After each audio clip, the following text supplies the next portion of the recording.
الحمد لله نحمده ونستعينه ونستغفره ونؤمن به ونتوكل عليه ونعوذ بالله من شرور أنفسنا ومن سيئات أعمالنا من يهده الله فلا مضل له ومن يضلله فلا هادي له ونشهد أن لا إله إلا الله وحده لا شريك له ونشهد أن سيدنا سندنا نبينا ومولانا محمدا عبده ورسوله أما بعد فأعوذ بالله من الشيطان الرجيم بسم الله الرحمن الرحيم وما خلقت الجن والإنس إلا ليعبدون صدق الله العظيم وصدق رسوله النبي الكريم ونحن على ذلك لمن الشاكرين والحمد لله رب العالمين.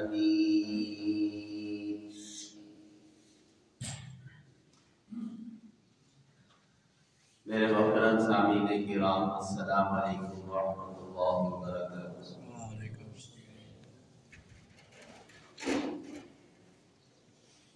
کل جو رات تھی شب برات کے دن تھی، اس رات کی بڑی فضیلت تھی. اہل ایمان نے عبادت کے ذریعے سے اس رات کو زندہ کیا اور نبی علیہ السلام کی اس خوشخبری کو انہوں نے پایا جس میں رسول اللہ صلی اللہ علیہ وسلم نے ارشاد فرمایا کہ جو 5 راتوں کی عبادت کرے گا لم تمت قلبه یوم تموت القلوب، اس کا دل پریشان نہیں ہوگا جس دن لوگوں کے دل پریشان ہوں گے. وہ 5 راتیں یہ ہیں 2 عیدین کی راتیں، ایک یوم ترویہ کی رات اور ایک یوم عرفہ کی رات اور ایک نصف شعبان کی رات جو کل گزری. ان راتوں کو جس نے عبادت کی اللہ کے نبی صلی اللہ علیہ وسلم نے بشارت دی کہ قیامت کے دن اس کے اوپر کسی ہولناکی کا کوئی غم افسوس نہیں ہوگا. یہ در حقیقت پیش قدمی تھی رمضان المبارک سے پہلے ایمان والوں کے لیے کہ رمضان المبارک میں تم نے اپنے اصلی مقصد حیات کی طرف آنا ہے. اس کے لیے یہ ہے کہ تم راتوں کو عبادت کرو. جس شخص کی راتوں کی عبادت والی ہو گئی اس کا دن بھی عبادت والا ہوگا. جس کی رات گندی ہو اس کا دن بھی گندا ہوتا ہے. اس لیے مسلمانوں کو راتوں کی عبادت کا کہا جاتا ہے اور تہجد کی فضیلت بھی یہی ہے کہ یہ تنہائیوں کا زمانہ ہے. اس دور میں شیطان اور شیطانی طاقتیں حرکت میں ہوتی ہیں، لہذا اس وقت میں جو آدمی عبادت میں لگے گا اللہ آنے والا دن اس کا عبادت والا بنا دے گا. تو یہ رات در حقیقت پیش قدمی تھی اصل مقصد حیات کی طرف. اب رمضان المبارک کے دن قریب آ رہے ہیں، ہمیں اپنے اصلی مقصد کی طرف لوٹ جانا چاہیے. مقصد کسے کہتے ہیں اور ضرورت کسے کہتے ہیں یہ سمجھنے کی بات ہے. مقصد وہ ہوتا ہے کہ جس کو کسی حال میں قربان نہ کیا جا سکے. ضرورت وہ ہوتی ہے کہ جس کو جب چاہے چھوڑ دیا جب چاہے کر دیا. یہ ضرورت ہے. دیکھیں اگر ہم کسی آدمی کو کمپنی ایک کام کے سلسلے میں باہر کے ملک بھیج دی ہے، تمہارا یہ ٹارگٹ ہے، تمہارا یہ کام ہے، تم نے یہ میٹنگ کرنی ہے، یہ ڈیلی کرنی ہے۔ اب وہ شخص دوسرے ملک میں چلا جاتا ہے اور وہاں جا کر اپنا کام کرتا ہے، میٹنگ کرتا ہے، کوئی اسے پوچھتا ہے کہاں آئے ہو، وہ کہتا ہے میں کمپنی کے کام کے سلسلے میں آیا ہوں۔ حالانکہ وہ سوتا بھی ہے، کھاتا بھی ہے اور پیتا بھی ہے، سفر بھی کرتا ہے، لوگوں کے ساتھ میل ملاقاتیں بھی کرتا ہے، اتنے سے کام وہ دوسرے بھی کرتا ہے۔ لیکن جب پوچھا جائے تم کیا کرنے آئے ہو، وہ کہتا ہے کہ میں کمپنی کے کام پر آیا ہوں، اس لیے کہ کمپنی کا جو کام ہے اس کا مقصد ہے، باقی سارے کام اس کی ضروریات ہیں۔ وہ ضروریات کو کبھی مقصد نہیں بنائے گا کہ میرے آنے کا مقصد سیر سپاٹا ہے، میرے آنے کا مقصد کھانا پینا عیاشی کرنا ہے، یہ نہیں کہے گا۔ وہ کہے گا کہ میں اس کام کے لیے آیا ہوں۔ ایسے ہی اللہ رب العالمین نے ہمارا دنیا میں بھیجنے کا ہمیں ایک مقصد دیا ہے، وہ ہے اللہ کی عبادت۔ یہ ہمارا مقصد ہے۔ رہا کہ دنیا میں رہنے کے لیے ہمیں کھانا پینا بھی پڑے گا، رہنا بھی پڑے گا، اس کے انتظامات بھی کرنے پڑیں گے، یہ سارے کام ضروریات کے درجے میں ہے۔ ہم کبھی نہیں کہہ سکتے کہ دنیا میں آنے کا مقصد بچے پیدا کرنا ہے، دنیا میں آنے کا مقصد بچوں کو سٹینڈ کرنا ہے، دنیا میں آنے کا مقصد جائیدادیں بنانا ہے، ہم کبھی یہ نہیں کہہ سکتے۔ اللہ نے ہمیں عبادت کے لیے پیدا کیا ہے کہ ہم اللہ کی عبادت کریں۔ دنیا میں نہ ہم اپنی مرضی سے آئے ہیں نہ مرضی سے جائیں گے، لہذا ہمارا آنا بھی اللہ کے حکموں کے تابع ہے اور یہاں سے جانا بھی اللہ کے حکموں کے تابع ہے۔ لہذا اس دوران کی جو زندگی ہے وہ بھی اللہ کے حکموں کے مطابق ہونی چاہیے، یہی مقصد حیات ہے۔ لہذا نہ ہم آنے میں اپنی مرضی کر سکتے ہیں نہ جانے میں کر سکتے ہیں، درمیانی زندگی میں بھی ہمیں مرضی کرنے کا کوئی اختیار نہیں ہے۔ شیخ ابو الفضل محمد بن حسن رحمت اللہ علیہ فرماتے تھے الدنیا یوم ولد فیہا صوم، یہ دنیا ایک دن کا وقت ہے اور ہمارا اس دن میں روزہ ہے۔ جیسے روزے میں آدمی یہ کہتا ہے کہ یہ کام حلال ہے، یہ کام حرام ہے، وہ کہتا ہے میں نے کھانا نہیں، میں نے پینا نہیں، جیسے وہ یہ کام کرتا ہے ایسے ہی مومن کا کام یہ ہے کہ وہ اپنی 24 گھنٹے کی زندگی کو روزہ بنا لے، نماز بنا لے۔ جیسے نماز میں ہم بہت سے کام اپنے اوپر چھوڑ دیتے ہیں، بہت سے کام جائز ترک کر دیتے ہیں، ایسے ہی زندگی کو بھی نماز بنا لے۔ جو اللہ کی نافرمانیاں ہیں ان کو ہم لوگ چھوڑ دیں، یہ ہے زندگی کا مقصد۔ لہذا جب یہ زندگی کا مقصد ہے تو اب اس زندگی کے مقصد کو پورا کرنے کے لیے سب سے پہلی بات یہ کہ ہم اللہ کی نافرمانیوں سے باز آ جائیں اور اللہ کی عبادت میں لگ جائیں۔ یہ دو مطالبے ہیں اللہ کے، اوامر اور نواہی۔ اوامر یہ ہے جو اللہ نے حکم دیے ہیں ان کو بجا لایا جائے، اور جو اللہ نے منع کیے ہیں ان کو چھوڑا جائے، یہ نواہی ہے۔ لہذا گناہوں کو چھوڑنا ہے، اللہ کی عبادت کرنی ہے، یہی پورے دین کا خلاصہ ہے۔ حضرت ابراہیم بن ادہم رحمۃ اللہ علیہ بہت بڑے درجے کے اللہ کے ولی تھے، تابعین کے دور کے یہ اللہ کے ولی تھے اور انتہائی عبادت گزار تھے۔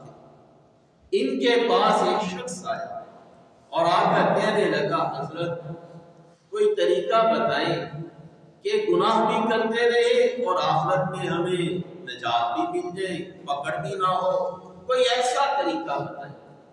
کہ گناہ بھی کرتے رہے، من چاہی زندگی بھی گزارتے رہے تو آخرت میں نجات بھی ہو جائے، اس سے بھی ڈر لگتا ہے، لہذا کوئی ایسا طریقہ بتائے۔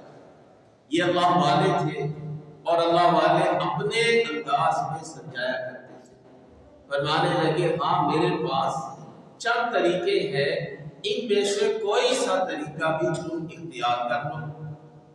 فرمایا کہ پہلا طریقہ یہ ہے کہ تم نے گناہ کرنے ہیں تو پھر کوئی ایسی جگہ ڈھونڈو جہاں اللہ تمہیں دیکھ نہ رہا ہو تو تم اللہ سے چھپ جاؤ گے تو گناہ کرتے رہو۔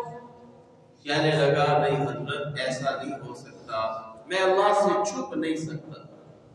فرمایا اچھا اگر یہ نہیں ہو سکتا تو پھر یہ کر لو کہ یہ جو اللہ تعالیٰ تمہیں روزی دیتا ہے تم اللہ کی روزی کو مت کھاؤ، کل قیامت کے دن جب اللہ تم سے پوچھے بندے تو نے میں نافرمانی کیوں کی تو کہہ دینا میں نے تیرا کھایا نہیں تو تیری مانی بھی نہیں، تو بات بن چاہیے۔ کہنے لگا کھانے کے بغیر بھی نہیں رہ سکتا، اس کے بغیر بھی میرا چارہ نہیں، میں اس پر نہیں عمل کر سکتا۔ فرمایا اچھا پھر تیسرا طریقہ یہ ہے کہ جب ملک الموت آئے تو اسے کہہ دینا کہ بھائی مجھے تھوڑا سا ٹائم دے دو میں توبہ کر لوں تو تیرا کام بن جائے گا۔ کہنے لگا یہ بھی نہیں ہو سکتا، اس لیے کہ جب وہ آتا ہے پھر لا يستطيعون توصیۃ ولا الى اهلهم يرجعون، وہ پھر کوئی وصیت بھی نہیں کر سکتے، اپنے گھر والوں کے پاس بھی لوٹ کر نہیں جا سکتے، وہ تو اچانک آ جاتا ہے میں تو اس پر عمل نہیں کر سکتا۔ پر میں اچھا اگر اس پر بھی نہیں عمل کر سکتے تو پھر ایسا کرو جب قبر میں تمہارے پاس منکر نکیر آئے تو تم ان کو زبردستی نکال دینا، کہنا چاہو چلے جاؤ میں تمہیں کسی بات کا جواب دینا نہیں چاہتا، تو منکر نکیر کے سامنے اکڑ جانا، ان کے سامنے ان کی کسی بات کا جواب نہ دینا۔ کہنے لگا حضرت یہ بھی نہیں ہو سکتا، وہ تو بڑے طاقت والے ہیں میں ان کو ڈانٹ کے نکال بھی نہیں سکتا۔ فرمایا اچھا پھر ایسا کرو کل قیامت کے دن جب تمہارے اعمال نامے بائیں ہاتھ میں ملے اور فرشتے تمہیں گھسیٹ کر جہنم کی طرف لے کر جانا چاہے تو تم اکڑ جانا، نہ جانا، کہنا کہ میں نہیں جاتا، ان سے زور زبردستی کر لینا۔ کہنے لگا حضرت یہ بھی نہیں ہو سکتا۔ فرمایا بندہ خدا جب تم یہ سارے کام نہیں کر سکتے تو ایک چھوٹا سا کام ہی کر دو کہ اللہ کی نافرمانیاں ہی چھوڑ دو۔ تو لہٰذا جب ہم اپنی مرضی کچھ نہیں کر سکتے تو کم از کم ہم اتنا ہی کر لیں کہ اللہ کی مرضیوں کو بنا لیں، اللہ کے گناہوں کی نافرمانیوں کو چھوڑ دیں اور اصل عبادت کی طرف لوٹ جائیں۔ یہ دنیا یہ دھوکے کا گھر ہے، یہ بہت بڑا دھوکا ہے۔ الدنیا متاع الغرور، دھوکے کا سامان ہے۔ جب دھوکے کا سامان ہے اس کی ہر چیز دھوکا ہے، ہر چیز عارضی ہے، جوانی عارضی، بیماری عارضی، خوشی عارضی، ہر چیز کے اندر ناپائد ہے۔ جب ہر چیز کے اندر ناپائد ہے تو پائیداری چیز کون سی ہے؟ وہ اللہ کی اطاعت اور فرما برداری اور جنت ہے۔ اللہ کی فرما برداری کے ساتھ جنت جڑی ہوئی ہے، اللہ کی نافرمانی کے ساتھ جہنم جڑی ہوئی ہے۔ تو اللہ کی فرما برداری میں آ جاؤ، اسی میں ہی خیر ہے، اسی میں ہی خیر ہے۔ اس سے ہم راہ فرار نہیں اختیار کر سکتے۔ یہ اتنا بڑا دھوکے کا گھر ہے۔ آپ جمعے کے اندر ایک حدیث کو اکثر پڑھا جاتا ہے، فرمایا من احب الدنیا وغر بالآخرہ، جو اپنی دنیا سے محبت کرتا ہے وہ آخرت کو نقصان میں ڈالتا ہے۔ ومن احب الآخرۃ اغر بالدنیا، جو اپنی آخرت سے محبت کرے گا وہ ظاہر میں دیکھنے کو ملے گا کہ دنیا نقصان کے اندر چلی گئی۔ یہ دونوں متضاد چیزیں ہیں، دنیا اور آخرت۔ ہمارے ہاں کہا جاتا ہے دین اور دنیا ساتھ ساتھ چلتے ہیں، ہرگز نہیں۔ دین اللہ کی فرما برداری کا نام، دنیا اللہ کی نافرمانی کا نام۔ یہ دونوں کبھی ایک جیسے نہیں ہو سکتے، آگ اور پانی ایک جیسے نہیں ہو سکتے، لہذا دنیا اللہ کی نافرمانی کا نام ہے۔ بہت سے لوگ سمجھتے ہیں ہم نے کاروبار کیا یہ دنیا داری، ہم نے شادیاں کی یہ دنیا داری، ہم نے ڈیلنگ کی، پلاٹ خریدے لیے یہ دنیا داری۔ نہیں نہیں، ہرگز نہیں، یہ دنیا داری نہیں۔ دنیا داری اگر ہوتی تو اللہ کبھی اس دنیا کا حکم نہ دیتے۔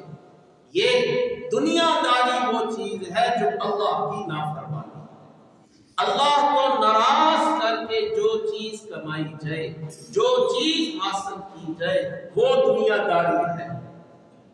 لہذا دینداری کیا؟ ہر چیز کو اللہ کے حکموں سے پورا کیا جائے، یہ دینداری ہے۔ کاروبار میں آپ چلے گئے تو کاروبار کو آپ نے اللہ کے حکموں سے پورا کیا، میں نے جھوٹ نہیں بولتا، تو یہ کاروبار یہ دینداری بن گئی۔ اور نافرمانی کیا ہے کہ کسی کاروبار کو جھوٹ کے ذریعے سے حاصل کیا جائے، یہ کاروبار یہ دنیا داری ہے، یہ جہنم کا ذریعہ ہے۔ دیکھیے اللہ تعالیٰ نے قرآن کریم میں فرمایا فَإِذَا قُضِيَتِ الصَّلَاةُ فَانتَشِرُوا فِي الْأَرْضِ وَابْتَغُوا مِن فَضْلِ اللَّهِ، جاؤ دنیا میں پھیل جاؤ، اللہ کا فضل تلاش کرو۔ وَابْتَغُوا حکم دیا جا رہا ہے، تو اللہ کبھی دنیا کا حکم دے سکتے؟ اللہ نے جب سے اللہ نے دنیا کو پیدا کیا ہے، اللہ نے کبھی رحمت کی نگاہ سے نہیں دیکھا۔ اور فرمایا اگر اللہ کے ہاں اس دنیا کی قیمت ایک مچھر کے پر کے برابر ہوتی، اللہ ایک کافر کو ایک گھونٹ پانی کا نہ دیتے۔ یہ دنیا ہے، تو فرما برداری کیا ہے؟ اللہ کے حکموں کو ماننا۔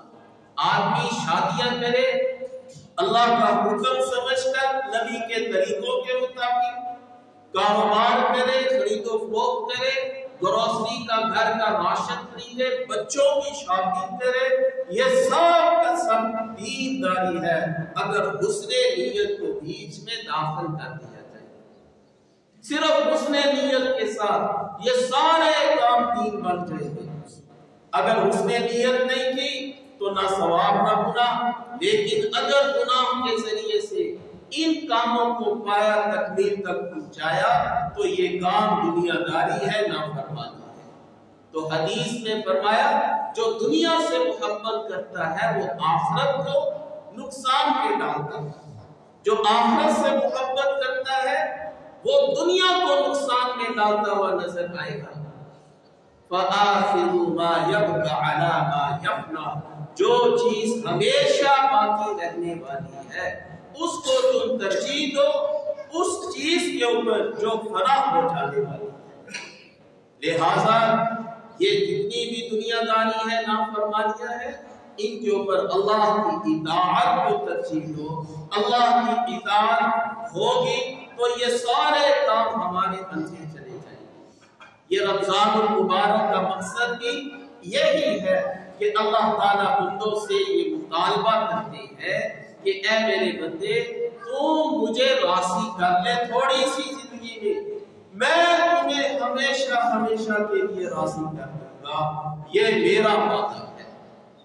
اللہ کا وعدہ سچا ہے، اور بھائیوں اللہ کا وعدہ جب آئے گا، موت کا وقت آئے گا، اس وقت ساری حقیقت سامنے آ جائے گی۔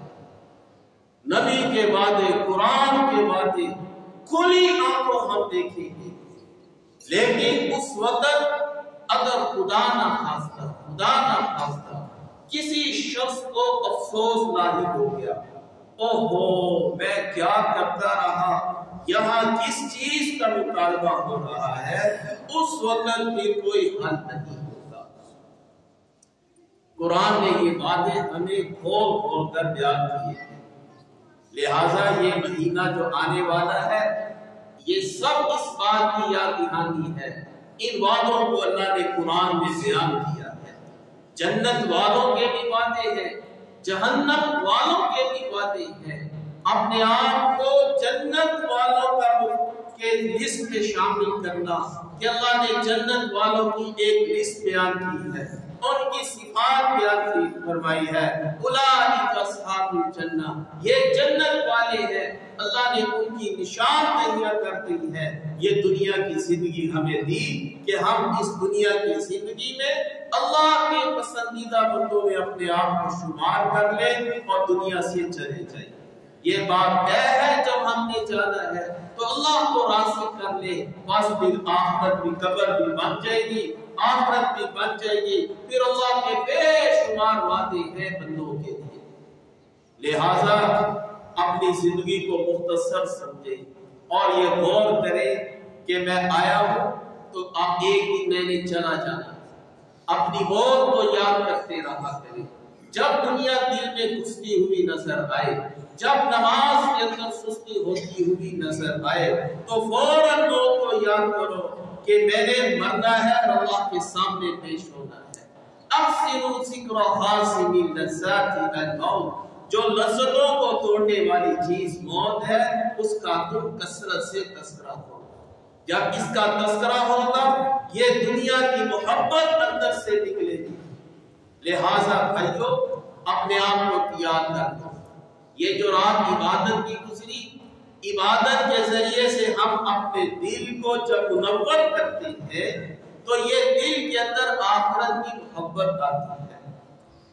دیکھیے پانی کی ایک بوتل جب خالی ہوتی ہے اس کے اندر ہوا بھری ہوتی ہے۔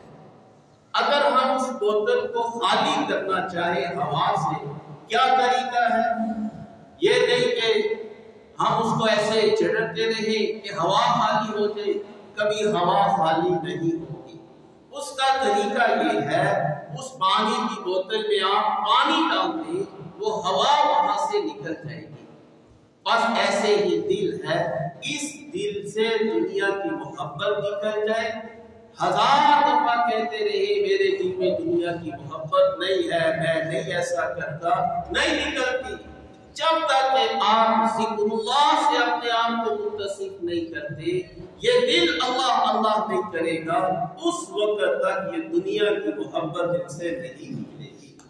اس لیے عبادت ضروری ہے، اللہ کا ذکر ضروری ہے کہ اللہ کا ذکر سے ہی اپنے دلوں کو جلا بخشتا ہے۔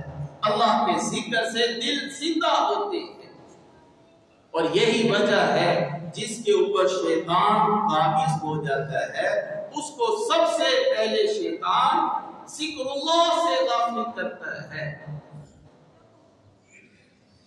اِذَا اسْتَحْوَذَ عَلَيْهِمُ الشَّيْطَانُ فَأَنسَاهُمْ ذِكْرَ اللَّهِ، جب شیطان کسی پر غالب آتا ہے تو سب سے پہلے اس کو ذکر اللہ سے اس کو غافل کرتا ہے۔ جیسے ہم کسی کو ہینڈسر کرتے ہیں، سب سے پہلے اس کے ہتھیار اس سے چھین لیتے ہیں، کہیں ایسا نہ ہو کہ ان ہتھیاروں سے وہ ہم پر حملہ آور ہو جائے۔ مومن کا ہتھیار وہ اللہ کا ذکر ہے، اور شیطان سب سے پہلے مومن کے ہتھیار کو چھین لیتا ہے، ذکر اللہ سے غافل کر دیتا ہے۔ یہ اللہ کا احسان ہوا کہ جب شیطان نے ہم کو غافل کر دیا، اللہ نے کچھ ساعات ہم کو دے دی، کچھ گھڑیاں، کچھ مہینے ایسے دے دیے، فرمایا کہ اس مہینوں میں ہم شیطان کو بند کر دیں گے اور اپنی رحمت کے دروازے کھول دیں گے، شاید کہ کوئی غافل دل ہماری طرف لوٹ آئے اور ہم اس کی بخشش کا بہانہ کریں۔ تو بھائیوں یہ رات گزری، اب رمضان المبارک کی تیاری ہے۔ رمضان المبارک میں اصل مقصد حیات کی طرف لوٹ آنا ہے۔ اللہ کی اطاعت و فرما برداری میں 24 گھنٹے کی زندگی گزرے، یہ کوئی مشکل کام نہیں ہے، بہت آسان کام ہے۔ اللہ نے چند گناہوں پر پابندی لگائی ہے، ان گناہوں پر ہم پابند ہو جائے، ان سے ہم کنارہ کش کر لیں، پھر انشاءاللہ تعالی جتنی عبادت کریں گے یہ عبادت ہمارے لیے بخشش کا ذریعہ بن جائے گی۔ ہوتا یہی آ رہا ہے، ادھر سے ہم عبادت کرتے ہیں، ادھر سے نافرمانیاں کرتے ہیں، بس یہی سلسلہ چل رہا ہے، جس کی وجہ سے ہماری عبادتیں ہم کو فائدہ نہیں دیتی، اور آج کئی سالوں کے بعد ہم وہیں کے وہیں کھڑے ہیں۔ بس اللہ سے دعا ہے کہ اللہ رب العالمین ہمیں اس دفعہ ایسا رمضان عطا فرما دے جیسا کہ اللہ کی مرضی کے مطابق ہے۔ آپ اپنے شڈول کے اندر، اپنے معاملات کے اندر اس بات کو داخل کر دے، اس دفعہ اللہ کی مرضی کے ساتھ میں نے رمضان المبارک کو ادا کرنا ہے۔ انشاءاللہ آپ دیکھیے گا جب اللہ کے ہاں آپ کا رمضان قبول ہو گیا، اللہ ضرور کوئی نیکی ایسی آپ کے دل میں ڈال دے گے جس میں اللہ کی قربت کا ذریعہ ہوگا۔ بس یہی ساری نجات ہے۔ اللہ سے دعا ہے اس پر